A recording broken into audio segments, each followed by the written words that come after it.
환영합니다. 좋아요, 구독, 알림 설정까지.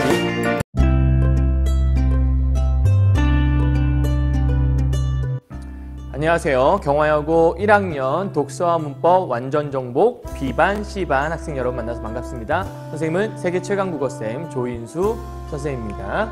자, 선생님이랑 오늘 이제 약속한 17차시 강의인데요. 지난번에 찍었다가 강의가 또 그 소리가 좀 잘못 들어가는 바람에 오늘 좀 다시 찍게 됐고요. 오늘 여러분 모의고사 본 날인데 여러분 다 집에 갔을 거고 선생님은 남아서 이제 17차시 강의 찍고요. 우리 내일 마지막으로 내일은 이제 B반이 마지막 24시 종강을 하게 될 거고 내일 모레 목요일 날은 이제 C반이 종강을 하게 되겠죠. 그래서 오늘 그 남았던 독서 2지문 정리를 하고 이제 내일과 내일 모레는 각각 예술 파트 지문 2개씩만 정리하면 이제 모든 수업이 완비가 끝날 것 같아요. 자, 우선 오늘 첫 번째 페이지는 149페이지, 149페이지가 맞나? 과학 파트에서 암의 발생과 치료에 대한 부분이니까 거기 체크해 보시면 되고요. 자, 일단 생명과학 지문이기 때문에 오늘은 과학기술 하나, 아니, 과학 지문 하나, 기술 하나, 기술 지문 하나 이렇게 배울 거거든요. 그래서 우리 지난번에 요 다음에 미리 배웠는데 19차시죠. 그러니까 19차시 수업에서 뭐 했었냐면 19차시 수업에서 과학 지문 중에 광합성에 대한 지문을 했었고 그다음에 기술 지문 중에서 이제 또 하나 공부를 했었어요. 전파에 대한 것들. 그래서 오늘은 그 기술 지문 하나 남은 엘리베이터 얘기하고 과학 지문 하나 남은 것들 정리하고 마무리할 예정입니다. 자, 한번 가보도록 할게요. 자, 우리 몸의 유전자에서라고 시작하는 이 지문이 있는데 독서 지문 오늘 모의고사 볼 때 여러분 잘 풀었는지 모르겠어요. 왜냐하면 그동안 연습을 좀 해왔을 텐데 그래도 공부를 안 했던 거에 비하면 좀 했으니까 어느 정도 좀 훈련이 되지 않았을까 싶긴 한데 자, 먼저 4번 문제부터 확인을 해봐야겠죠. 여러분 책에서 요게 아마 1번, 여러분 책에서는 1번 문제가 아닐까 싶긴 한데 그죠? 4번 문제가 맞겠네요. 우리 지난번에 염색체래. 광합성 얘기가 1번부터 3번 문제였으니까 요거는 4번부터 이제 6번 문제라고 보면 되겠네요. 자, 4번 문제 보시면 윗글을 통해 해결할 수 있는 지문이 아닌 것은요 나와 있어요. 그럼 여러분 체크해 보세요. 일단 암이 생기는 이유는 무엇인가 라고 되어 있으니까 해결할 수 있는 지문이 아니냐고 물어본 건 뭘 얘기하는 거냐면 본문에 없는 걸 찾아라 이런 거죠. 해결할 수 있으려면 본문에 있어야 하는 거니까. 그죠? 혹은 이런 경우도 있어요. 해결할 수 있는 지문이 아닌 게 뭐냐면 이미 대답이 나와 있는 걸 얘기하면 안 되고 나와 있지 않은 걸 찾는 게 확실하게 돼야 되겠다. 이 문제는 그렇겠네. 그럼 1번 암이 생기는 이유. 포인트는 이유에 동그라미 쳐도 될 것 같고요. 두 번째 정상세포는 암세포로 어떻게 전환되는가. 그러면 전환이 포인트겠고요. 세 번째 악성종양을 구성하는 세포들의 문제점은 무엇인가. 그럼 문제점이 포인트. 악성종양의 문제점이 뭐냐. 그다음 네 번째 세포 분열 과정에서 성장인자의 역할이니까 성장인자의 역할이 포인트고요. 다섯 번째 방사성 치료의 부작용을 줄일 수 있는 방법은 무엇이 있을까? 그러면 방사성 치료의 부작용 나와 있으니까 부작용에 대한 얘기가 나오면 와서 체크해보면 될 것 같아요. 됐죠? 자, 그리고 나서 5번 문제가 윗글에 대한 추론 문제니까 추론 문제 역시도 여러분 당연히 뭐예요? 내용과 확인, 그러니까 내용 확인 문제라고 볼 수 있는 것들이니까 5번은 그렇게 해결하시면 될 것 같아요. 자, 그럼 1번 선지부터 보시면, 그러니까 1번 문단부터 정리해가면서 보도록 하죠. 자, 잘 기억하라 그랬어요. 지문을 읽는다라는 건 뭐냐면 단순하게 그냥 이게 아니라 머릿속에 정리를 하는 작업인데 머릿속에 완벽하게 정리가 잘 안 될 수 있기 때문에 오른쪽에 정리, 필기를 해가면서 키워드를 정리해가면서 본다라고 말씀드렸죠. 자, 우리 몸의 유전자에서 돌연변이가 발생할 경우 암이 생긴다. 보통 건강한 육체의 모든 체세포의 분열 능력은 제한되어 있으며 제한된 시간만 생존할 수 있다. 그러면 제 첫 단원에서 1문장에서 첫 번째 문장에서 유전자에서 돌연변이가 발생하면 암이다. 근데 건강한 거니까 서로 반대 얘기하는 거죠. 그러니까 암 얘기를 하고 보통 이렇다라고 얘기했으면 그 다음에 이어질 내용들을 우리가 추리해보면 암이 발생한다. 근데 보통 건강한 세포는 이렇거든. 근데 건강하지 않은 암은 이래. 뭐 이렇게 설명하고 싶었던 거겠죠. 그럼 첫 번째 제일 중요한 키워드는 아마 암이라고 할 수 있을 거고요. 그죠? 그 다음에 이 암이 뭐예요? 유전자에서 뭐가 생긴 것? 돌연변이가 생긴 것, 그걸 우리가 암이라고 하는데, 그럼 이 암세포와는 달리 일반적으로 건강한 육체의 모든 체세포라고 했으니까 얘랑은 좀 반대의 것들이 있는 거겠죠. 얘는 건강하지 않은 거니까. 그러면 건강한 체세포. 건강한 세포는 어떤 기능이 있나 확인해 볼까요? 분열 능력이 제한되어 있고 제한된 시간만 생존할 수 있다. 간단하게 쓰면 될 것 같아요. 건강한 체세포의 특징은 뭐냐면 분열이 능력이 제한되어 있고 플러스 생존도 제한되어 있다. 이렇게 보면 될 것 같아요. 그죠? 그러니까 지금 분열도 제한되어 있고 생존도 제한되어 있는 게 건강한 체세포. 그럼 건강한 세포의 특징은 일단 뭔가가 만들어졌어. 그럼 영원히 있는 게 아니라 일단 일정 시간 존재한 다음에 사라지는 것들.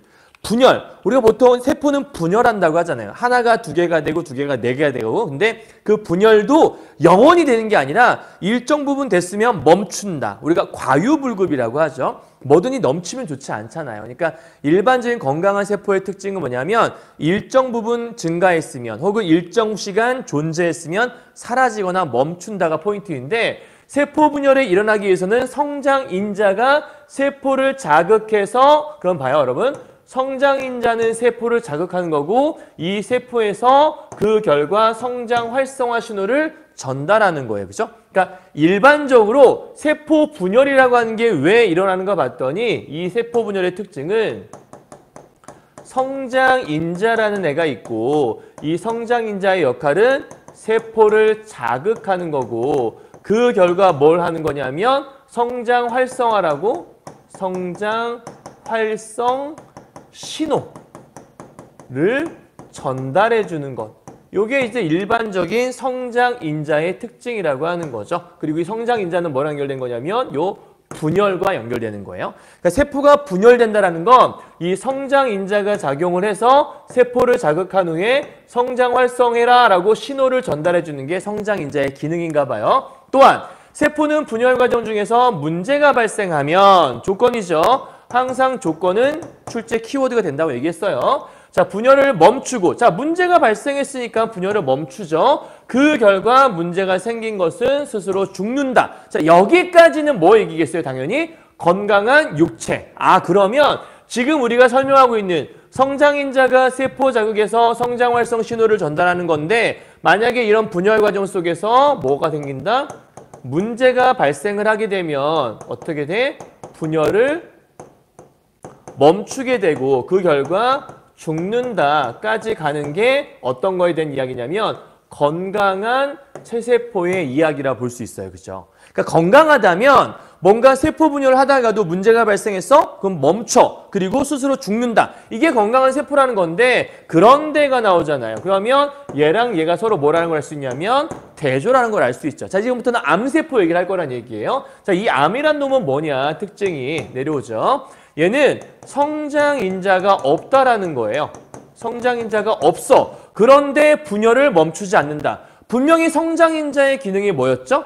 얘는 세포 자극해서 성장 활성화 신호를 전달한 다음에 계속 분열하는 거. 그러니까 성장인자가 있어야 분열할 수 있는데 성장인자가 없는데도 불구하고 계속해서 분열이 멈추지 않는다라는 거예요. 그럼 뭔가 문제가 생긴 거잖아요. 이들은 성장인자를 스스로 만들어내거나 뭐가요?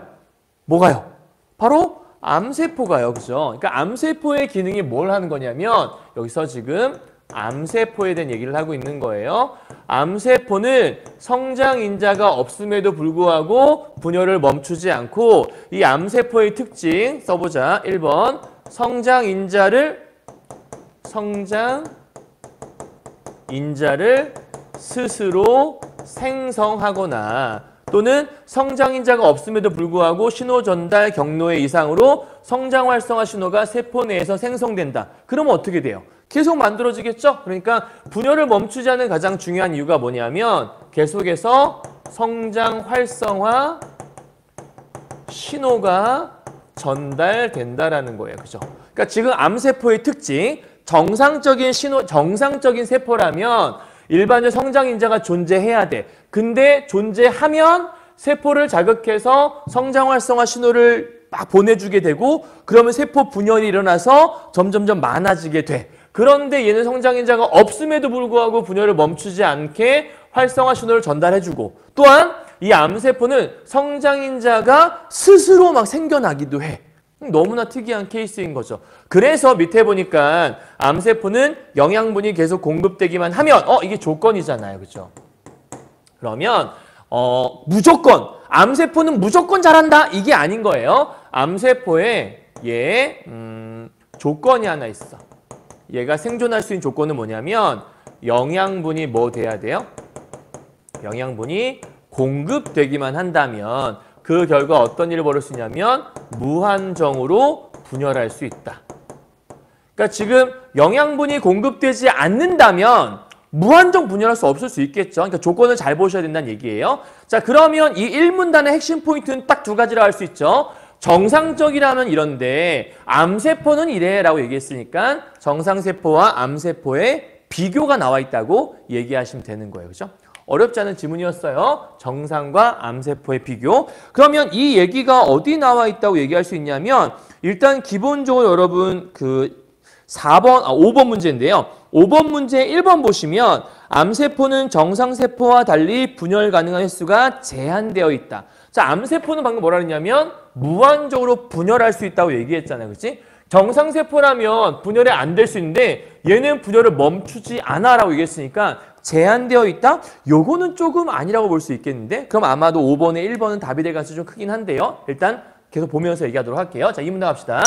암세포의 비정상적인 특성이 비정상적인 게 뭐인 거죠? 성장인자가 없음에도 불구하고 계속해서 분열하는 것. 이것들이 치명적일 수 있다. 왜요? 계속 가봐요. 이러한 문제는 조직 내 한 세포에서 정상세포가 암세포로 변화하는 과정인 형질전환이 그러면 형질전환이 뭐예요? 정상세포가 암세포로 변화하는 걸 형질전환이라고 해요. 자, 여기서 잠깐 끊어서 가보도록 하죠. 형질전환이라는 게 있구나. 그런데 형질전환이 무엇인가 봤더니 정상적인 세포가 암세포로 변화하는 과정을 형질전환이라고 하는데 형질전환이 이루어진 세포는 대부분의 경우 신체의 면역 시스템에 의해 파괴된다. 자, 그럼 봐요. 형질전환에 의해서 정상적인 세포가 암으로 바뀔 수 있다라는 거예요. 그걸 형질전환이라고 하는 건데 즉 형질이 바뀐다, 변화했다. 그런데 일반적으로 이런 암이라고 하는 것들은 어떻게 되는 거냐면 이렇게 바뀌었을 때 일반적으로는 파괴되는 게 특징이라는 거죠. 그런데 여기 보면 이러한 파괴 과정을 피한 세포 그러면 이 암세포 중에 한 놈은 이렇게 될 수 있지만 또 다른 놈은 그러니까 암이 이렇게도 될 수 있지만 이렇게 와서 또 다른 것들 파괴되는데 일반적으로는 이 파괴 과정을 피한 세포가 있다는 거죠. 그거라고 하는 건 일반적으로 파괴가 돼요. 그러니까 지금 정상세포에서 암으로 바뀌었을 때 일반적으로는 파괴되고 깔끔하게 끝나는데 그중에 파괴되지 않고 증식하는 놈이 있다는 거죠. 그럼 이 놈이 뭘로 바뀌는 거냐면 얘가 종양이라는 것들을 형성한다라고 얘기하고 있는 거예요. 그죠? 그럼 문제는 파괴되지 않는 애가 문제인 거죠. 그죠? 그래서 밑에 만일 비정상세포가 다른 부위에서 살아남기에는 유전자 및 세포의 변화가 부족하여 원래 위치에 계속 남아있으면 이 덩어리를 양성종양. 그러면 종양 중에 양성종양이 있다는 얘기네. 근데 밑에 보니까 뭐도 있냐면 악성종양도 있거든. 그렇다면 종양이라고 하는 것도 또 두 개로 이렇게 쪼개질 수가 있나 봐요. 그죠? 그래서 하나는 양성종양이라는 게 있고 또 하나는 악성종양이라는 게 있는 건데 양성종양의 특징은 뭔가 봤더니 얘가 다른 부위에서 살아남기에는 부족하다. 그럼 다른 부위로 갈 수 없다는 얘기잖아. 그래서 원래의 위치에 남아있는다. 그럼 양성종양의 특징은 뭐냐면 원래의 위치를 지키는 거죠. 그게 양성종양이에요. 딴 데로 못 간다라는 거야. 딱 거기 발생한 그곳에만 존재하는 게 양성종양. 근데 대부분의 양성종양의 특징은 심각한 문제를 일으키지 않고 외과적 수술로 완전히 뭐 될 수 있어? 제거될 수 있어. 그러니까 얘는 원래 위치만 지키기 때문에 뭐도 가능하냐면 제거도 가능하다. 이게 양성종양의 특징인가 봐요. 반면에 그러면 얘는 제거될 수 없지 않을까? 반면이라고 그랬으니까. 악성종양은 유전자와 세포의 변이로 인해 세포가 다른 조직으로 퍼져나간다. 얘는 자기 위치를 지키고 있는데 이 악성종양 요놈의 특징은 뭐냐면 다른 조직으로 퍼진다는 거죠. 그죠? 이런 걸 우리가 뭐라고 하냐면 딴 데로 퍼진다. 이거를 우리가 전이된다고 보통 설명을 하죠. 그래서 하나 혹은 여러 기관의 기능을 손상시키게 되는데 이때 악성종양을 우리는 뭐라고 부른다? 암이라고 한다. 그래서 이 악성종양, 우리가 알고 있는 암이라고 하는 건 뭘 얘기하는 거냐면 바로 이 악성종양을 암이라고 하는 거구나. 그럼 우리가 지금까지 암이라고 하는 것들은 왜 된 거죠? 일단 기본적으로 성장인자가 없음에도 불구하고 계속 생성이 되는 이런 뭔가 비합리적인 이해할 수 없는 일들이 벌어지는 건데 그런 암이라는 것들이 왜 생기나 봤더니 형질 전환 과정 속에서 파괴되지 않은 세포들이 종양을 이루게 되는데 그 중에 양성과 악성으로 나눌 수 있고 없어질 수 있는 양성 말고 안 없어지는 다른 곳으로 퍼져나가는 얘를 우리는 뭐라고 한다? 암이라고 하는구나 라고 생각하면 될 것 같아요. 그러니까 암은 형질 전환에서부터 시작한다고 보면 되겠네요. 그럼 주제예요. 양성종양과 악성종양의 형성 과정에 대한 게 써 있다고 보시면 되겠죠? 이해했죠? 자, 그럼 중요한 건 어디라는 거죠? 악성종양이 중요한 거고 암이 중요한 거잖아요. 그럼 다음 단락에 뭐가 나와야겠어요? 기본적으로 양성종양 얘기는 이미 끝난 거고 악성종양 얘기가 나와야겠죠. 예측하라고 했어요. 갑시다. 악성종양 세포의 문제는 자, 이 악성종양 얘의 문제점을 지금도 쓸 건가 봐요. 1번 번호만 붙여보도록 하죠. 과다한 증식이 생긴다. 여기에 번호 1번이라고 보면 될 것 같아요. 일단 너무 과다하게 증식이 돼. 그리고 이들은 비정상적인 염색체 숫자를 가지고 있어. 이것도 중요한 특징. 다음 세 번째요. 물질 대사가 정상세포와는 현저하게 다르다. 그러니까 지금 물질 대사가 정상적인 세포가 하는 것들을 하지 않고 다른 활동을 한다는 거예요. 문제가 있다는 얘기죠. 또한 세포 표면의 비정상적인 변화 때문에 이웃한 세포에 결합하지 못하고 그럼 이웃한 세포가 있어. 근데 여기에 결합하지 못한다는 얘기는 가까이 가는 게 아니라 뭔가 둥둥 떠다닌다는 얘기잖아. 그래서 그 결과 주변 조직으로 뭐 할 수 있어? 퍼져나갈 수 있다는 얘기예요. 그러니까 내가 이웃한 세포와 결합할 수 있다면 나는 여기에 머무르겠죠. 가까운 곳에 바로 옆에 있는 애랑 결합할 수 있으면 그냥 옆에 있는 애랑 함께 있는 거예요. 그런데 옆에 있는 애랑 결합을 못하니까 난 얘랑 친할 수 없겠다. 그럼 난 다른 반 가야지. 그러니까 쉽게 말하면 이런 거죠.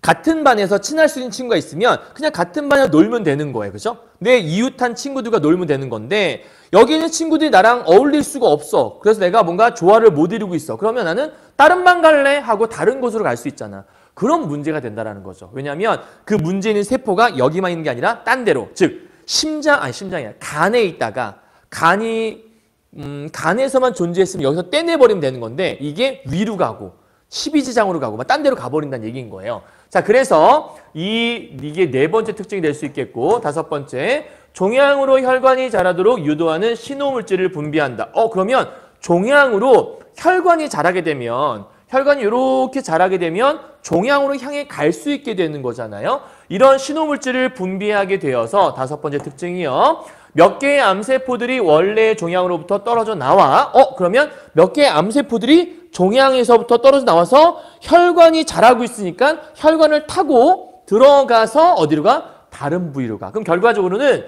종양으로 혈관이 자라도록 유도하는 신호물질을 분비하게 되면 어떻게 되는 거야? 이 결과 다른 부위로 이동을 할 수가 있다. 그래서 얘를 우리는 뭐라고 한다? 아까부터 얘기하는 전이. 그 밑에 써 있을 거예요. 새로운 종양이 형성하게 되는데 원래 위치에서 멀리 떨어진 다른 곳으로 가는 것을 우리는 뭐라고 한다? 전이라고 한다. 그럼 결국 이 3문단의 중요한 특징은 뭐냐면 악성종양세포의 문제점 혹은 악성종양세포의 특징이 써 있다고 생각하면 되는 거겠죠. 간단하게 생각하면 일단 비정상적인 숫자, 과다한 증식, 그 다음에 물질 대사가 정상적인 건 좀 달라. 제일 중요한 건 한 곳에 머무르지 못하고 딴 데로 퍼져나가기까지 해. 제일 심각한 거죠. 그렇죠? 그러니까 어쨌든 이 악성종양이라고 하는 것들은 퍼져나가는 게 문제다. 그래서 이거를 전이라고 한다라고 얘기했어요. 그럼 3문단 주제예요. 악성종양 세포의 문제점과 전이에 대해 설명을 하고 있네요. 여기까지 설명됐죠? 자, 머릿속에 정리를 하면서 보셔야 돼요. 자, 3문단 가죠. 암을 유발하는 유전자의 변이는 세세포에서 우연히 발생하기 때문에 그러면 암의 왜 발생하는 거였더라? 암이라고 하는 건 어느 날 갑자기 우연히 발생한다는 얘기야. 근데 우연히 발생하기 때문에 예측이 어렵고 확실한 예방법도 없다. 자, 그러면 암 치료가 힘든 이유가 뭐예요? 그러니까 이거 하면 이거 생겨 이게 아니라 갑자기 우연하게 발생이 된다는 거야. 그래서 얘가 이유가 되는 거고 그 결과 이러한 일이 벌어진다는 거니까 이렇게 인과관계로 보면 될 것 같아요. 그죠? 그러니까 암세포는 치료하기 힘들어. 왜? 우연히 발생하니까. 암세포, 죄송해요. 암세포의 전이는 더욱 치명적일 수 있다. 이러한 암을 치료하기 위한 여러 가지 방법이 있는데 그럼 이제부터 뭐 얘기한다는 거지? 암 치료법에 대한 얘기를 한다는 거야. 그치? 그럼 이제 또 하나가 끝났고 이번 마지막으로 암 치료에 대한 것들을 얘기하겠구나. 이렇게 정리하시면 되겠네요. 첫 번째, 방사선 치료가 있다. 그러면 암을 치료하는 것들은 1번 죄송해요. 방사선 치료라고 하는 게 있는데 얘가 뭔지 살펴보도록 하죠. 방사선은 세포의 DNA 손상을 일으키며 DNA 손상이 일어나면 세포는 그 손상으로부터 일부 회복한 능력 가지고 있다. 그렇죠?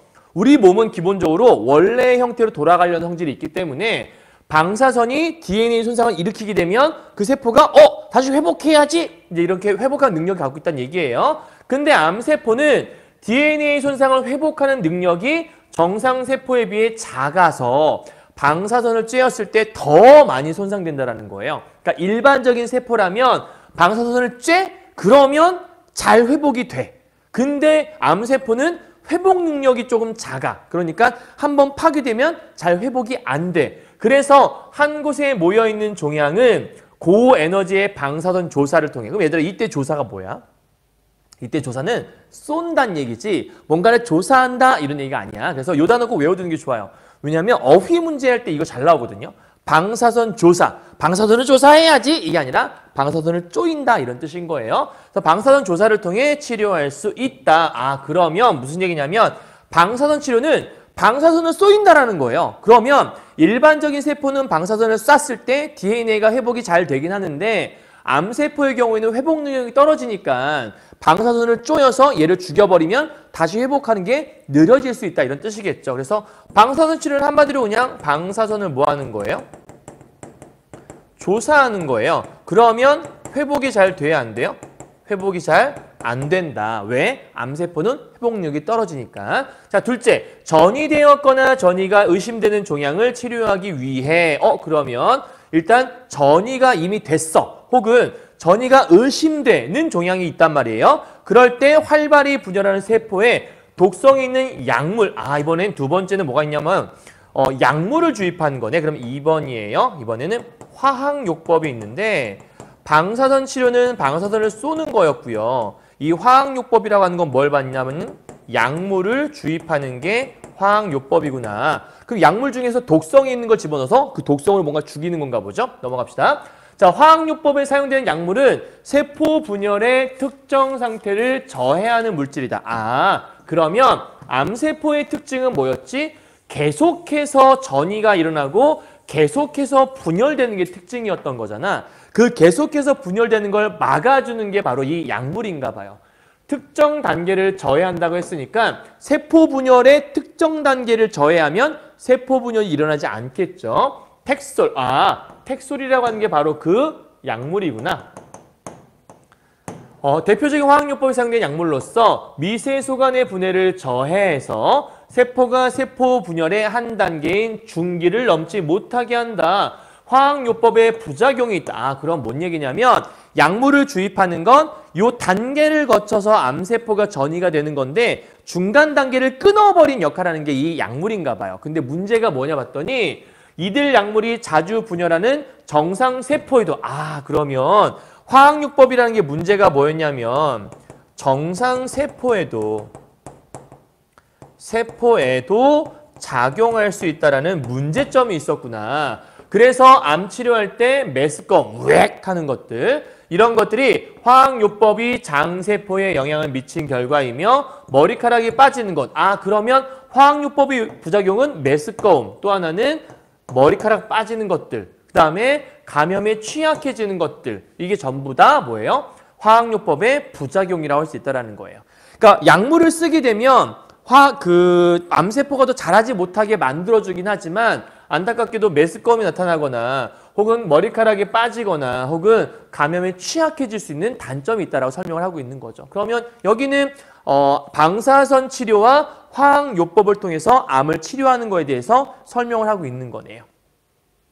이해하셨어요? 자, 여기까지 4문단의 특징인 거죠. 그럼 이제 마지막 5문단 얘기는 뭐 하나 보도록 하죠. 과학자들은 이런 한계를 넘어서기 위해서, 자, 무슨 한계예요? 암세포 치료의 한계라고 볼 수 있겠죠. 이 한계를 넘어서기 위해서 암의 특징을 규명하기 위해 노력해왔고, 최근의 암 치료는 환자의 종양 종류와 특성에 따라 개인에게 맞춤이 일어나고 있다. 유방암이 대표적인 예인데, 그러면 유방암이 대표적으로 뭔가 맞춤형 치료인가 봐요. 유방암 세포의 20%는 이 HER2라고 하는 세포 표면의 특정한 수용 체량이 비정상적으로 높다는 것이 알려졌고, 이러한 유방암을 가진 환자에게는 HER2의 기능만 억제하는 약물을 투여하게 돼서 높은 치료 효과를 거둘 수가 있었대요. 그럼 무슨 얘기냐면 일단 유방암 같은 경우에는 HER2라는 세포, 얘가 문제여서 얘한테만 얘의 기능만 억제할 수 있는 약물을 투여해갖고 높은 효과를 치료를 거두게 됐다 그랬으니까 아까 원래 약물이라고 하는 게 정상세포 영향을 미쳐서 문제가 됐던 거잖아. 근데 특정 부위에만 특정 부분에만 작용할 수 있도록 만들어줄 수 있는 약물이 있나 보죠. 이제 그런 식으로 계속 개발이 되고 있나 봐요. 그죠? 그러면 4문단 주제예요. 5문단. 개인의 특성에 맞춘 암 치료에 대해 설명을 하고 있네요. 자, 내용 다 정리했죠? 크게 머릿속에 정리가 되는 건 딱 하나인 것 같아요. 일반적이라면 세포, 정상적인 세포들은 분열을 하다가 멈추거나 혹은 문제가 생기면 그만두게 되는데 암세포는 그걸 못하더라. 그래서 성장인자가 있어야 자라는 건데 성장인자가 없어도 자랄 수가 있더라. 그게 암세포의 특징이었고, 암이라고 하는 건 이제 종양과도 연결되는 거인데 형질이 전환되는 상태에서 파괴되는 게 일반적인 성향인데 파괴되지 않는 것들을 종양이라고 했고, 종양 중에 치료될 수 있는 양성 종양이 있었고 치료될 수 없는 악성 종양이 있더라. 그 악성 종양 우리는 암이라고 했고, 그 악성 종양 세포의 특징들을 아까 5가지인가 봤던 거고, 그걸 치료하는 방법이 2가지가 있는데 하나는 방사선 치료, 하나는 약물 치료. 자, 요 정도가 머릿속에 깔끔하게 정리가 된 상태에서 이제 문제를 들어가셔야 돼요. 알겠죠? 그러니까 독서를 잘한다라는 건 뭐냐면 글을 읽고 머릿속에 이게 정리가 된다라는 걸 의미해요. 그러기 위해선 이런 키워드 정리를 하시면서 보시는 게 중요하다는 거죠. 보통 이렇게 한 바닥으로 정리할 수 있으면 깔끔하게 끝나요. 알겠죠? 자, 갑시다. 4번 문제예요. 윗글을 통해 해결할 수 있는 질문이 아닌 거 이제 찾아보죠.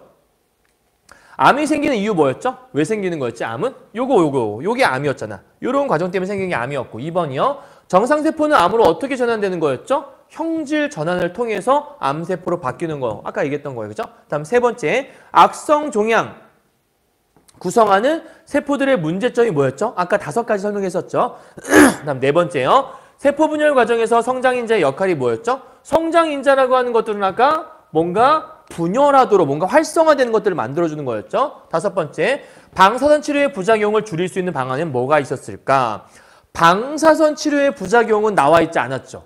왜냐하면 이 책 속에는, 이 글 속에는 암 치료 중에 화학요법의 부작용은 나왔는데 얘의 부작용에 대한 것들은 나오지도 않았지만 또한 얘의 어떤 해결 어떻게 해야지 이런 것들이 나오지가 않았어요. 그죠? 그렇기 때문에 5번은 해결 자체가 불가능한 거죠. 그러니까 없는 거 골라라. 답은 5번이라고 볼 수 있는 거죠. 그러니까 문제 형태만 윗글을 통해 해결할 수 있는 질문이 아닌 것은 이라고 돼 있지만 사실은 윗글을 통해 윗글에 드러나지 않은 것은 윗글의 내용과 일치하지 않는 것은 이런 문제라고 볼 수 있는 거죠. 자, 5번 문제예요. 윗글에 대한 추론이에요. 암세포는 점상세포와 달리 분열 가능한 횟수가 제한되어 있다. 아까 암세포는 영양분이 공급만 되면 무제한 성장한다고 했잖아요. 그죠? 얘는 조금 제한됐다는 얘기는 좀 어울리지 않는 것 같아요. 2번. 정상세포, 암세포 모두 세포들의 분열 과정. 그쵸? 둘 다 분열되죠. 하지만 정상세포는 이제 죽지만 암세포는 죽지 않는다가 포인트였고요. 3번째. 암세포들이 혈관으로 이동하게 되면 다른 부위로의 전이가 일어나겠군. 이게 전이라고 얘기했던 거예요. 그죠? 다음 4번째요. 화학요법에서 부작용이 생기는 이유는 치료 약물이 정상세포들에도 영향 미치기 때문이다. 그쵸? 아까 화학요법의 문제점이 뭐였지? 정상세포에도 작용하더라. 이게 문제점이라고 설명했었으니까. 5번째. 종류별 암세포의 특징이 규명되어 감에 따라 개별화된 치료. 그게 아까 5문단 내용이었죠. 다 정리됐죠? 자, 마지막 6번 문제하고 끝내보도록 합시다. 1번 제한되어 있는 게 아니라고 설명했어요. 마지막 문제입니다. A씨는 위에 악성 종양이 발견되어서 치료를 계획하고 있어. 자, 악성 종양 얘예요. 그죠? 문제. A씨의 경우 종양이 위에 여러 군데 발견되었고 전이가 됐나 봐요. 그렇죠? 위에 있는 것들이 아니다. 위에 여러 군데 발견되었고 다른 부위로 전이가 의심된다는 뭐 의심된다는 소견이 나왔다라는 거 뭔가 전이가 되고 있다? 악성 종양인가 보다 생각할 수 있을 것 같아. 자, 1번부터 하죠. 암세포는 정상세포에 비해 DNA 손상을 회복하는 능력이 크다. 아까 뭐라 그랬죠? 암세포는 정상세포에 비해 DNA 손상 회복 능력이 적으니까. 그래서 방사선을 쬐서 죽여버린다고 얘기했잖아요. 그죠? 오케이? 그러니까 적절한 거니까 1번 틀렸고요. 2번 화학적 약물을 혈액을 통해 주입하여 세포 분열을 촉진하는 거 중요하다. 세포 분열이 일어나지 않게 만들어야 되는 거잖아. 종양은 왜? 세포 분열이 더 많이 생기니까 퍼져나가는 거였잖아. 촉진하면 큰일 나지. 그냥 무조건 죽자는 거잖아요. 그죠? 말이 안 되는 거고요. 세 번째요. 혈관을 통해 전이가 이루어졌다면 위와 가까운 부위에만 전이가 나타날 것이다. 아까 뭐라 그랬죠? 전이라고 하는 건 다른 부위로 나타날 수 있다고 얘기했어요. 그죠? 그러니까 혈관을 통해 뻗어나간다면 혈관 따라서 다른 부위로 이동할 수 있다가 포인트였으니까 말이 안 돼요. 네 번째. 종양이 여러 군데에 걸쳐 있는 경우는 고에너지 방사선 치료가 우선되는 것이로군. 얘들아, 여러 군데에 종양이 걸쳐 있다면 방사선 치료를 막 쪼이다 보면 여기저기 다 방사선을 쏘게 되는 거잖아. 그죠? 그러면 방사선을 막 쏘게 되면 온몸 전체가 다 방사선 투성이가 될 거 아니야. 그럼 이게 과연 우선되는 것일까? 그건 아니죠. 그건 알 수가 없는 거고요. 그죠?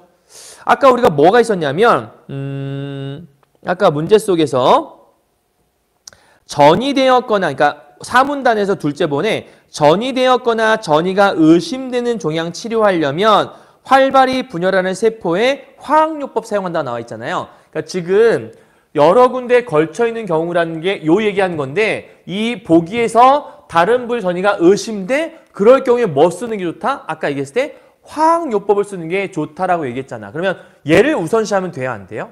안 되죠. 다른 곳으로 전이가 된 것 같아? 그럴 경우엔 약물을 쓰자고 얘기했었으니까. 그러니까 말이 안 되는 거고요. 5번. 화학적 약물이 정상적인 장세포에 작용할 경우 메스꺼움 등 아까 부작용 얘기했던 거네. 그럼 답은 몇 번이에요? 5번이란 걸 확인할 수 있는 거죠. 이해했죠? 여기까지 간단하게 정리가 끝났어요. 자, 이번에는 기술 파트 두 번째 지문이고요. 157페이지에 아마 효율적인 엘리베이터 운행을 위한 행선 예보 방식이라는 게 있을 거예요. 자, 넘어가 보도록 할게요. 여러분 엘리베이터 많이 타잖아요. 그죠? 엘리베이터를 많이 탔는데 과연 엘리베이터가 어떤 원리로 되어 있을까에 대해서 생각을 많이 해보지 않은 친구들이 훨씬 더 많을 거예요. 그죠? 엘리베이터 탈 때 그런 경험한 적 있을걸요? 왜 이렇게 안 내려와? 왜 이렇게 안 와? 이런 경우도 느껴본 적 있을 거예요. 그래서 그 얘기에 대한 것들을 이 시간 통해서 여러분이 알게 되는 거라 생각하시면 돼요. 그러니까 이 독서 지문이 어려운 이유가 뭐냐면 우리가 일상생활 속에서 많이 경험하고 보는 것들인데 그 원리를 파악하면서 우리가 이용하진 않아요. 그런데 그 원리에 대한 것들을 글 속에 다루고 있기 때문에 그래서 어려운 거죠. 그러니까 우리는 원리를 생각하지 않고 그냥 이용하는데 글 속에서는 그 원리에 대한 것들을 자꾸 설명하고 물어본단 말이에요. 그래서 어렵게 느껴지는 것뿐인 거니까 그냥 우리가 일상 속에 있는 것들에 대해서 왜 일어나는 거지? 호기심을 가지고 보시면 훨씬 더 쉽게 볼 수 있을 거예요. 자, 가보도록 하죠. 5번 문제 보시면 기억과 유사한 원리가 돼 있으니까 그건 기억 읽었을 때 문제 풀면 되고요. 그다음에 6번 문제는 니은에 대한 설명이니까 니은 보고 문제 풀면 되고 7번 문제는 보기니까 다 읽고 문제 풀면 돼요. 그러니까 이거는 지금 현재 사실 확인 문제 이런 게 있는 게 아니니까 본문 보면서 정리하면서 그냥 읽어 나가시면 될 것 같아요. 자, 1문답으로 바로 가죠. 엘리베이터 군 관리 시스템은 여러 대의 엘리베이터를 효율적으로 운행하기 위해 엘리베이터의 동작을 적절히 조절하는 시스템이다. 까지가 이 엘리베이터 군 관리 시스템의 뭐라고 볼 수 있냐면 정의라고 볼 수 있죠. 선생님이 늘 얘기하고 있지만 정의가 길게 돼 있을 때는 핵심 포인트만 찾아라고 얘기했어요. 자, 오늘의 제일 중요한 포인트는 엘리베이터 군 관리 시스템인 거죠. 군 관리 시스템. 군이라고 하는 건 요 군 있죠. 요게 뭔가가 뭉쳐 있는 걸 얘기하는 거죠. 그러니까 엘리베이터가 여러 대 있을 때 그 여러 개 묶여 있는 그 군을 어떻게 관리하지? 이런 얘기를 하고 있는 거예요. 그럼 포인트. 일단 제일 중요한 건 몇 대?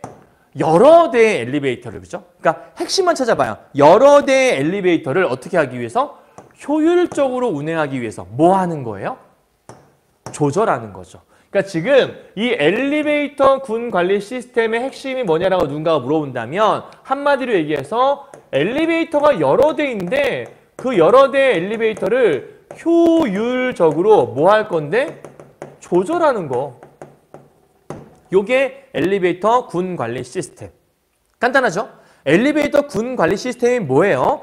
여러 대 엘리베이터가 있는데 이걸 효율적으로 조절하는 거야. 그러니까 효율적이라는 것들은 뭐 낭비하지 않고 이렇게 생각하면 될 것 같네요. 자, 우리가 일상적으로 이용하는 엘리베이터는 상하의 호출 버튼을 누르면 엘리베이터가 승강장까지 오는 방식을 사용한다. 그쵸? 우리 엘리베이터 딱 타면 들어가기 전에도 뭐 이렇게 누르면 엘리베이터가 승강장까지 오잖아요. 밖에서 있을 때. 우리가 타고 싶을 때 위에 올라가 있으면 우리가 가려고 하는 것들 이제 올라갈 거면 오른 버튼 누르고 내려갈 거면 내린 버튼 누르면 내가 있는 층까지 내려오거나 아니면 올라오죠. 그죠? 그 얘기하는 거예요. 자, 복수의 엘리베이터 중에서 승객에게 가장 빨리 도착할 수 있는 엘리베이터가 호출이 들어온 승강장으로 이동하고 무슨 얘기죠?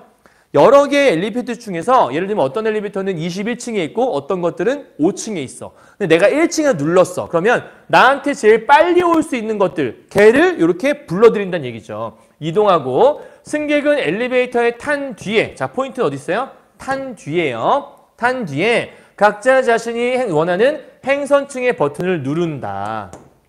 그러니까 일반적으로 엘리베이터 어떻게 됐대요? 우리가 이렇게 있다가 엘리베이터 올라가야지 띡 눌러. 그럼 뭐가 먼저 내려온다는 거야? 다 같이 내려오는 게 아니라 나한테 제일 가까운 거 먼저 내려온다라는 거예요.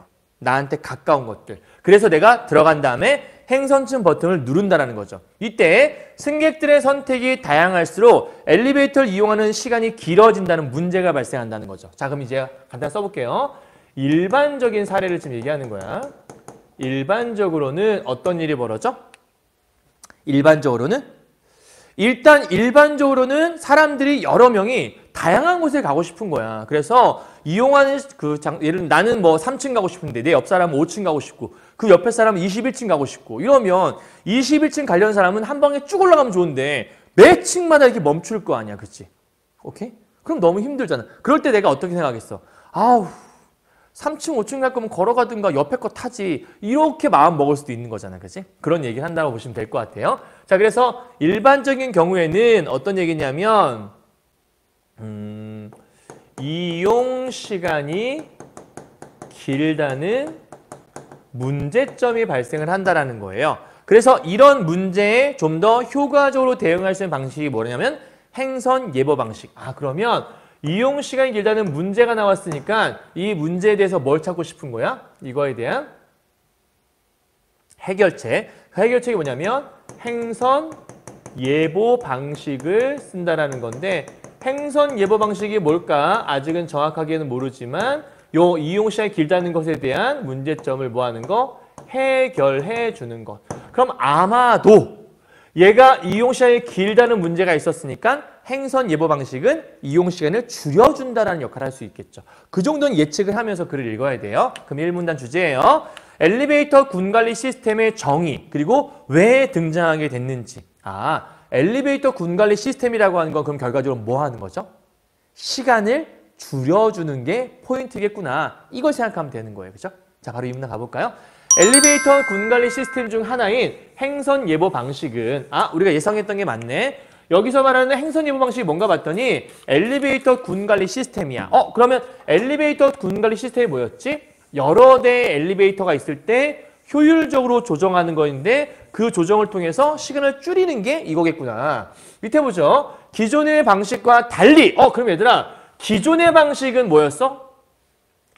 기존의 방식은 타서 누르는 거였잖아. 그런데 승객이 엘리베이터를 타기 전에 그러면 행선 예보 방식의 가장 중요한 특징은 뭐냐면 타기 전이라는 게 제일 중요한 핵심인 거죠. 왜? 일반적인 경우는 아까 탄 후에 이걸 눌렀으니까 들어가서 눌렀단 말이에요. 근데 들어가서 누르기 전에 미리 내가 갈 층을 먼저 예측을 해보는 거야. 그게 여기서 말하는 타기 전에 예보 방식인 거죠. 자, 타기 전에 행선층 입력 장치를 통해서 행선층은 미리 뭐예요?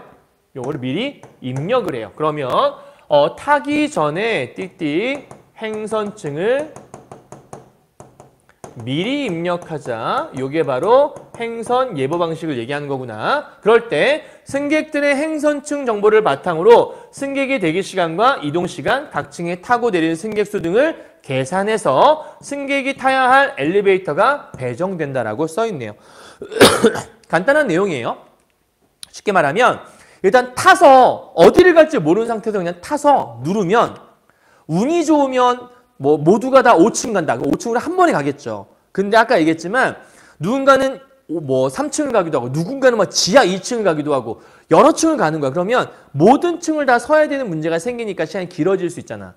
근데 그걸 들어가서 누르면 들어가기 전까지는 아무도 모르는 거잖아요. 그래서 어떻게 하냐면 들어가기 전에, 타기 전에 미리 내가 어디를 갈 건지를 미리 알아두고 그 다음에 효율적으로 몇 층부터 가면 좋겠네. 이런 것들을 계산하자고 얘기를 하는 거예요. 그게 바로 엘리베이터 군 관리 시스템 중에서 행선 예보 방식이라고 하는 거를 설명하고 있는 거죠. 그러니까 행선 예보 방식의 원리와 특징이 써 있다 보면 되는 거예요. 그럼 이제 우리가 궁금한 건 행선 예보 방식이 정확하게 어떻게 하는 건데 그 원리가 너무 궁금하잖아요. 그 과정이 설명해 주죠. 예를 들어 이해 못할 것 같은 게 예를 들어주고 있는 거예요. 예를 들어 1호기부터 4호기까지의 엘리베이터가 4대가 모여있죠. 그게 하나의 엘리베이터 군을 이루고 있는 거죠. 5층 건물의 1층에 각 층을 가려는 승객 20명이 대기하고 있다. 오케이. 자, 가정하자. 자, 가정했으면 당연히 출제 포인트가 된다고 얘기했어요. 중요해요. 승객들이 자유롭게 엘리베이터에 탑승한다면, 자, 이미 타버렸어. 그럼 일반적인 케이스네. 각 호기는 거의 몇 층마다 정차하게 되어 승객들의 수송 시간이 길어진다. 요게 아까 처음에 문제점이었던 거잖아. 하지만 중요한 건 행선층의 정보를 미리 분석해서 행선층이 같은 승객끼리 묶어서 엘리베이터를 배정한다면 모든 승객이 거의 한 번만에 도달할 수 있다. 이게 무슨 얘기인지 알겠어요, 여러분? 그러니까 예를 들어 볼게요. 여기 지금 보니까 1호기부터 4호. 그러니까 A, B, C, D 이렇게 4호기까지 있는 거예요. 그럴 때 마구잡이로 타면 모든 층마다 서야 될 수 있잖아. 근데 예를 들어서 20명 중에서 좀 잘라볼까? 10명, 그 다음에 5명, 3명, 2명 이렇게 잘라볼게요. 근데 10명은 10명은 4층을 갈 거고 5명은 7층을 갈 거고 3명은 9층을 갈 거고 2명은 15층을 간다 생각해봐요. 그러면 얘네들이 분산해서 동시에 얘네들이 여기 타. 그러면 4층, 7층, 9층, 15층까지 4번을 서야 되는 거잖아. 그런데 이걸 미리 얘네들이 이제 파악을 했어. 10명은 4층 가는구나. 5명은 7층 가고 3명은 9층 가고 2명은 15층 가는구나. 그러면 이렇게 묶어서 얘는 여기, 얘는 여기, 얘는 여기, 얘는 여기 가면 A 엘리베이터는 서지 않고 10층이래. 4층까지 쭉. 얘는 7층까지 쭉. 얘는 9층까지 쭉. 얘는 15층까지 쭉. 그럼 멈추지 않고 쭉 갈 수 있잖아. 그러면 훨씬 더 시간을 줄일 수가 있겠네. 이게 바로 뭐라는 거야? 행선 예측 방식이라는 거야. 그러니까 타기 전에 미리 어디를 갈지를 알고 오케이 너희들 이렇게 분산해서 타 이렇게 얘기한다는 거죠. 이해했죠? 오케이. 자 그러면 여기는 뭐의 예시예요? 행선 예보 방식의 예시이자 장점에 대한 거. 어떤 장점이 있는 거야? 거의 한 번만 하니까 행선층을 미리 입력함으로 이 행선 예보 방식은 뭐를 줄일 수 있냐면 시간 줄이기가 가능해졌어요.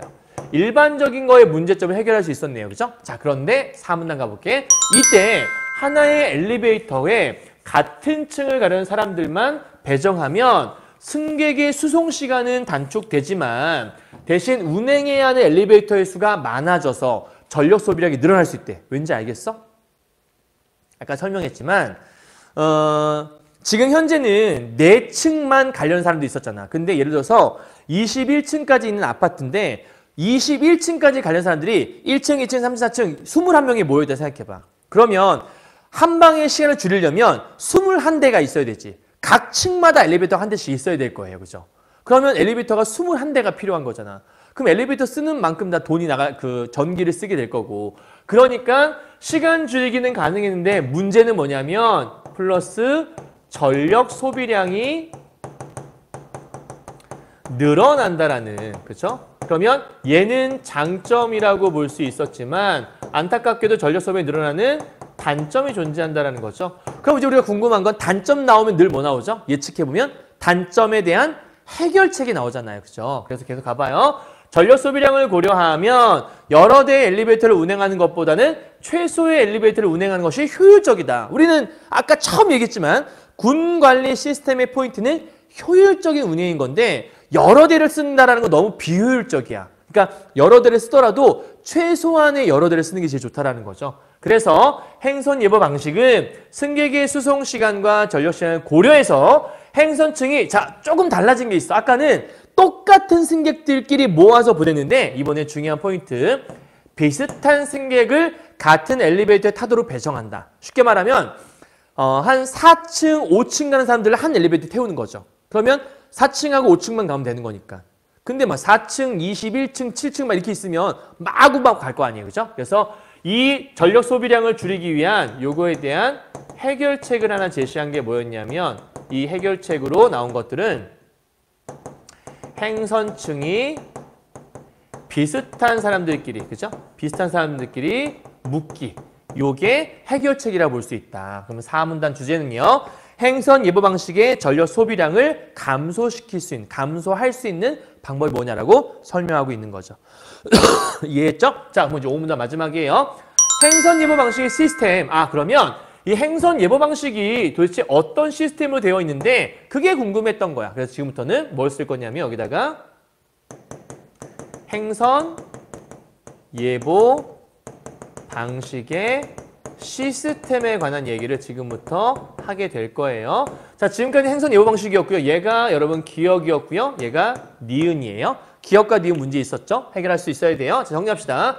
주군 제어기, 보조군 제어기. 그럼 얘들아 이거를 어떻게 읽으냐면 주군 제어기 이렇게 하지 말고 주군 제어기야. 그러니까 주로 군을 제어하는 거고 보조로 군을 제어한다. 이렇게 봐야 돼.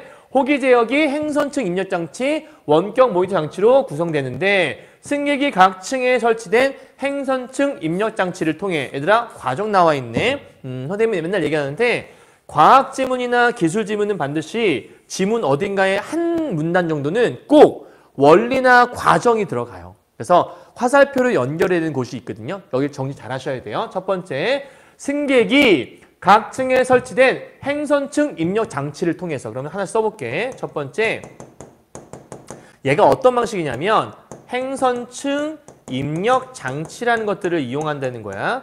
얘를 갖고 뭐 하나 보자. 얘는 이걸 통해 행선층을 뭐 해요? 입력해요. 간단하게 써요. 행선층 입력 장치는 뭐 하는 거냐면 행선층을 입력해주는 장치인 거예요. 자, 그런데 주군 제어기는 입력된 호출에 대한, 자, 입력을 했으니까 입력한다는 건 어디를 가자! 이렇게 뭐 층을 입력했겠죠. 그러면 층을 입력했으니까 그 입력한 게 호출 버튼이 되는 거죠. 일종의. 어딜 가라고. 그 입력된 호출에 대해서 최적의 호기를 뭐 한다? 결정한다. 그러면 요거가 나타나면 그 다음 단계는 주군 제어기가. 주로 군을 제어하는 얘가 뭐 하나 봤더니 최적의 호기를. 그러니까 호기는 엘리베이터를 얘기하는 거야. 몇 호기, 1호기, 2호기, 3호기 이거 얘기하는 거죠. 최적의 호기를 결정을 하게 되는 거예요. 그러니까 행선층 입력 장치는 말 그대로 몇 층 갈지 입력을 하는 거고 그러면 주군 제어기가 어디를 가면 좋을까? 어떤 엘리베이터가 좋을까? 어떤 엘리베이터인지를 결정해 준다는 얘기야. 그러면 그 다음 단계는 이를 다시 행선층 입력 장치 그러면 위로 가기 좀 그러니까 그냥 밑으로 갈게. 다시 행선층 입력 장치에다가 이거를 보내준다라는 거야. 왜냐하면 행선층 입력 장치는 입력을 해줘야 되는 거잖아. 여기에 전달을 다시 얘가 해주는 거예요. 그러면 행선층 입력 장치가 뭐라냐면 승객이 타야 할 호기를 이번엔 뭐 해줘요? 표시해줘요. 그러니까 이제 이 행선층 입력 장치가 아까는 행선층을 입력하는 역할이었는데 이번에는 타야 할 호기를 이번엔 뭐 해주냐면 표시해주는 역할을 한다. 어디를 가세요? 라고 표시해준다는 거. 몇 호기를 타라고 표시해주는 거죠. 자, 그러면 호기 제어기. 이번엔 또 다른 게 나왔네. 이제는 호기 제어기가 나오는데 호기 제어기는 주군 제어기의 호출을 받아. 그러면 이 호기 제어기의 다음 단계인데 얘는 여기는 이 주군 제어기가 얘를 호출하나 봐요. 호출을 받아서 이를 각 엘리베이터에 전달한다. 그러면 이 호기 제어기의 특징은 뭐라고 볼 수 있냐면 얘는 주군 제어기가 이 제어기가 준 거를 어디랑 연결한 거냐면 각각의 엘리베이터 여기에다가 뭐 하는 거야? 전달해 주는 거죠. 그러니까 호기 제어기의 특징은 각각의 엘리베이터에다가 주군 제어기가 명령한 것들을 전달해 주는 역할을 한다는 거예요. 자, 그러면 엘리베이터가 호출된 층으로 이동할 수 있도록 하는 거다. 아, 그러면 다 했네. 행선층 입력 장치가 행선층 입력하면 주군 제어기가 제일 좋은 호기가 뭘까? 결정을 하게 되고 이걸 다시 행선층 입력 장치에다가 보내주면 얘는 타야 호기를 표시해 주게 되고 그러면 이제 호기 제어기가 각각의 엘리베이터 얘는 호기, 그러니까 각각 엘리베이터를 제어하는 애니까 어디로 가면 되겠어? 라고 전달을 해주면 그 전달한 거에 따라서 얘네들이 막 이동을 한다는 거죠. 자, 그럴 때 밑에 봐요. 보조군 제어기가 뭐 하는 거가 봤더니 주군 제어기와 하드웨어 및 소프트웨어가 동일해. 얘들아, 동일하다는 얘기는 기능이 같다는 거야. 그치? 근데 보조군 제어기는 주군 제어기와 완전 똑같은 건데 언제? 주군 제어기에 이상이 감지되면 주군 제어기의 기능을 대신한다. 그러면 보조군 제어기는 언제 쓰는 건가 봤더니 원래는 여기까지 해서 모든 게 다 끝나는 건데 보조군 제어기는 주군 제어기를 뭐 할 수 있는 거냐면 대체할 수 있는 것. 쟤한테 문제가 생겼을 때 대체할 수 있는 거라는 거죠. 또 원격 모니터 장치는 주군 제어기와 통신을 하면서 주군 제어기의 각동 정보를 분석하고 표시하는 것들. 그럼 마지막인데 원격 모니터 장치라고 하는 것들. 원격 모장이라고 한번 쓸게요. 자, 얘는 지금 뭐 하는 거냐면 주군 제어기하고 얘와 통신을 한다라는 거죠. 그래서 얘는 분석도 하고 그다음에 표시도 해주는 그런 역할을 하는 게 바로 얘구나라는 걸 알 수 있어요. 자, 정리 다 했네요.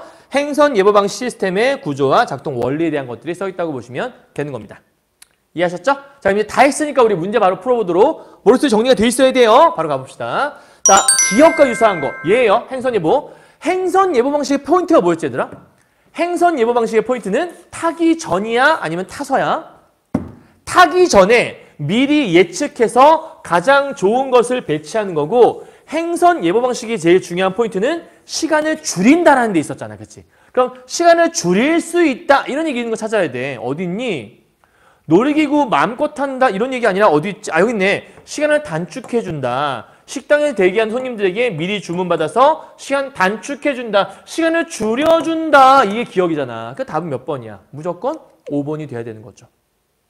이해했죠? 간단한 내용이 적절한 거니까요. 자, 29번이 아니라 너희 책에서는 이게 5번이었어. 여기 6번이 되는 거야. 보는 거 잘못되어 있네. 6번. 자, 니은에 대한 설명이니까 얘예요. 니은, 얘. 적절하지 않은 거. 자, 주군 제어기는 입력된 호출을 바탕으로 승객이 타야 호기를 결정한다. 얘들아, 주군 제어기는 결정한다. 결정한다. 키워드만 뭐라 그랬지 내가? 1번 맞는 말이겠죠? 오케이?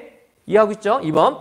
호기 제어기는 주군 제어기와 담당 엘리베이터를 연결하면서 주군 제어기의 명령을 수행한다. 자, 호기 제어기는 아까 뭐 한다 그랬지? 전달해준다고 얘기했었죠? 맞는 말이죠? 3번이요. 보조군 제어기는 주군 제어기와 번갈아 가며 작동하며 주군 제어기에 이상이 생긴 걸 예방한다. 예방하는 건 맞는데 얘들아. 보조군 제어기와 주군 제어기는 왔다 갔다 하는 거야? 아니지. 보조군 제어기는 얘가 망가졌을 때만 작동하는 거지 기본적으로 왔다 갔다 하는 게 아니잖아. 답은 몇 번이야? 3번이죠. 둘이 왔다 갔다 하는 게 아니에요. 그죠? 자, 원격 장치는 뭐 하는 거였지? 아까 직접적으로 관계하진 않지만 주군 제어기의 정보를 분석해 주는 거. 아까 분석이라고 얘기했던 것 같아요. 5번째, 행선층 입력 장치는 정보를 전달하는 입력 기능도 있지만 출력 기능. 아까 보니까 입력도 있지만 표시하는 출력 기능이 있다. 둘 다 맞는 말이라 볼 수 있겠네요. 됐죠? 자, 마지막 30번이 아니라 6번 문제 여러분 책에서는요. 지금 현재 엘리베이터 1호기, 2호기가 있는데 지하 1층에 대기하고 있대요. 엘리베이터가 지금 2대가 있나 봐요. 이렇게 해서 1호기, 그다음에 이렇게 해서 2호기가 있나 봐요. 현재 어디예요? 지하 1층에 있는 거예요. 자, 그런데 지금 현재 1호기에는 여기 승객이 하나 있어요. 이 승객은 3층 가려는 손님인가 봐요. 탑승에 있어요. 자, 이때 1층에서 승객 A와 B가, 여기는 지금 A와 B가 여기서 1층에서 지금 대기를 하고 있는 상태인가 봐요. 오케이? 1층에서 A와 B가 있어. 각각 이 A는 몇 층 갈 거냐면 3층 가려는 손님이고 B는 5층 가려는 손님이야. 자, 그럼 얘들아 간단하게 얘기해보자. 일단 여기서 선택할 수 있는 가장 좋은 방법. 일단 1호기에 이미 승객이 타고 있어. 근데 얘는 3층 가려는 애래. 근데 A가 마침 3층 간다고 했잖아. 그러면 당연히 A 어디로 가야 돼? A는 1호기에 타면 되는 거 아니야? 그리고 B는 5층 간다며. 그럼 여기에 지금 B가 타면 되는 거 아니야? 그럼 1호기는 그대로 지하 1층에서 얘를 태워서 쭉 올라가면 끝나는 거고 얘는 그냥 한 방에 태워서 5층으로 쭉 가면 끝나는 거니까 간단하네. 얘는 A 태우고 얘는 B 태워요. 그거 쓰면 되는 거잖아. 그러니까 전력 소비량을 고려하면 A와 B는 모두 2호기에 타야 된다? 왜? 3층 간 애가 이미 있는데 여기 둘 다 타버리면 얘는 3층에도 한번 멈춰야 되고 5층에 또 멈춰야 되는데 그치? 그러니까 A는 2호기에 B는 1호기에 서로 반대해야 되는 거 아닌가? 그쵸? 수송 기시간 고려하면 전력 소비량 함께 고려하면 제일 중요한 거는 몇 번이겠어? A는 1호기에 B는 2호기에 타게 하는 게 제일 적절하겠죠. 답은 몇 번? 4번이 될 수 있겠네요. 너무나 쉬운 문제였어요. 이해하셨나요? 여기까지 끝. 다 했고요. 선생님이랑 이제 문법 문제를 해야 되는데 고민이 많이 했어요. 일단 여러분 문법 문제는요. 선생님이 지금 다 찍어둔다고 여러분이 다 보기 힘들 것 같아서 어떻게 할 예정이냐면 일단은 오늘은 이 비문학만 공부하시고요. 독서 부분만. 선생님이 내일하고 내일 모레 있는 이제 24시 강의하고 나면 문법이 어느 부분까지 딱 끝날 거예요. 그러면 그 끝난 부분부터 나머지 문법들을 따로 강의를 찍어서 올려드릴게요. 그러면 그 강의를 통해서 문법을 따로 보시는 게 훨씬 더 좋을 것 같아요. 그래야 한 방에 몰아서 볼 수 있는 그럼 그 강의 하나만 보면 문법이 끝나는 거니까. 그렇죠? 그래서 이것저것 보지 마시고 선생님이 이제 내일하고 내일 모레 문법 한 두 문제, 네 문제 정도 강의하고 나서 나머지 못한 부분들을 강의 찍어 올려드릴 테니까 그렇게 해서 보시면 제일 좋을 거라고 생각이 듭니다. 아시겠죠? 자, 지금 시간 벌써 8시 55분이라 선생님도 이제 집에 가야 될 시간인 것 같아요. 자, 요즘에 기말고사 끝나고 조금 많이 한가할 텐데 한가하다고 유튜브나 아니면 유튜브 지금 이것도 유튜브로 여러분 보고 있지만 쇼츠나 릴스 같은 거 보면 시간 낭비하지 마시고 반드시 공부하셔야 됩니다. 생각만 하지 마시고 자극 영상 보면서 공부해야 되는데 내 얘기야 이러고 있지 말고 제발 공부하세요. 알았죠? 자, 수고하셨고 우리 마지막 3강 수업에서 내일과 내일 모레 뵙도록 하겠습니다. 여러분 수고하셨습니다. 여러분 안녕.